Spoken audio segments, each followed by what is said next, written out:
Also watching this on CBS News 24/7 moments ago, White House Press Secretary Caroline Leavitt answering the questions that you want to get answers to, including on that prisoner swap with Russia. And of course, that phone call between President Donald Trump and the Russian President Vladimir Putin. So let's go ahead and listen in to a little bit of that. As you know, this morning, the president spoke to President Putin of Russia. They spoke at length, and the president released a statement following that conversation in great detail. I can also confirm that the president just recently got off the phone with President Zelenskyy of Ukraine. His truth is as follows. I just spoke to President Zelenskyy of Ukraine. The conversation went very well. He, like President Putin, wants to make peace. We discussed a variety of topics having to do with the war, but mostly the meeting that is being set up on Friday in Munich, where Vice President J.D. Vance and Secretary of State Marco Rubio will lead the delegation. I am hopeful that the results of that meeting will be positive. It is time to stop this ridiculous war where there has been massive and totally unnecessary death and destruction. God bless the people of Russia and Ukraine. I myself just spoke to the president about these calls, and he told me to tell all of you they were very good calls, they were very positive, and the administration is wholeheartedly committed to a peace deal to end once and for all the Russia-Ukraine war. So CBS News White House reporter Aaron Navarro, let's break this down, forecasting into a meeting that's about to happen with Vice President J.D. Vance. Who else is going to be in that meeting? We know that Secretary of State Marco Rubio will be in that meeting, and generally Rubio is part of a team that Trump posted on Truth Social that will help lead these negotiations with Russia and Ukraine to end that war, including Rubio. CIA Director John Ratcliffe will be there, NSA Director Mike Waltz, and Trump's envoy Steve Witkoff, who we have already seen be instrumental when it comes to the ceasefire between Israel and Hamas, and he had a pretty significant role in the release of Mark Fogel just last night. But according to Caroline and President Trump, he has had conversations with both leaders and really signaled, at least in his conversation with Putin, that this negotiation will get started. And I think one thing that's important to point out is some of Trump's past comments when it comes to the Russia-Ukraine war, such as him saying that the U.S. should receive some sort of return for the aid it has given Ukraine, and as well as Trump saying that parts of Ukraine could be annexed into Russia. I think that will really illuminate where these negotiations start, but the White House says that these conversations today with the two leaders were positive and good. All right, Aaron, we also want to play for our viewers something that Caroline Leavitt had to say about Elon Musk's DOGE, or Department of Government Efficiency. So let's talk about that after we let our viewers hear that. I would love for Elon Musk to come to the briefing room. That's why we had him go to the Oval Office yesterday, where I think he provided great answers. He was speaking in layman's terms, speaking common sense to all of you in the media, but also to Americans at home. But I would say especially to all of you in the media, because I think it's a real fallacy that there's this alleged lack of transparency when it comes to DOGE.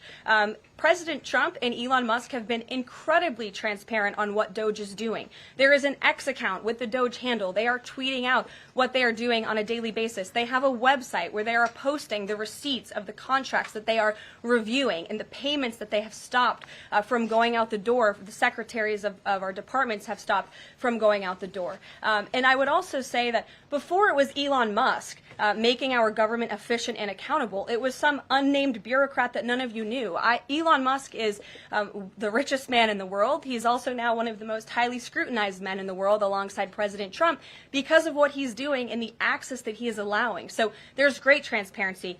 As for the actual receipts, we are happy to provide them. And all right, so that is what she had to say about DOGE and some of the criticisms there. Elon Musk used the term, speaking to transparency, saying that he expects, quote, a daily proctology exam. That's how layman's term that he used. But I want to ask you about what Democrats are having to say relative to when they're talking about the man who is in charge of the Federal Reserve.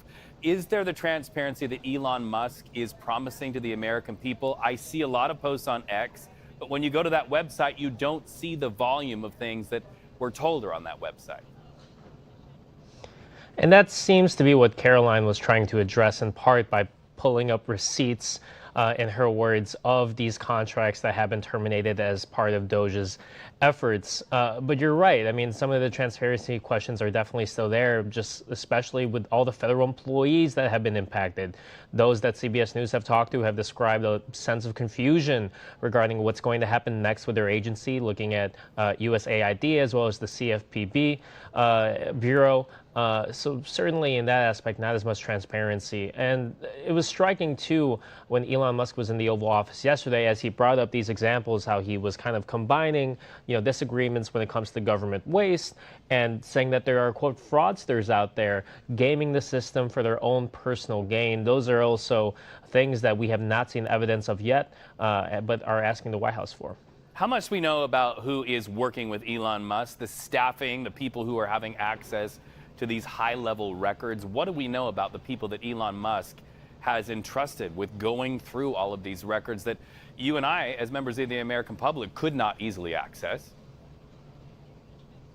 We know it's a mix of former Trump officials as well as a lot of younger, 20s, around that age, engineers that have had some connections to Musk's companies. We know that one of them actually had access to not only reading information in the Department of Treasury, but according to an affidavit, at one point he had access to edit that information. That permission was, revoked from him.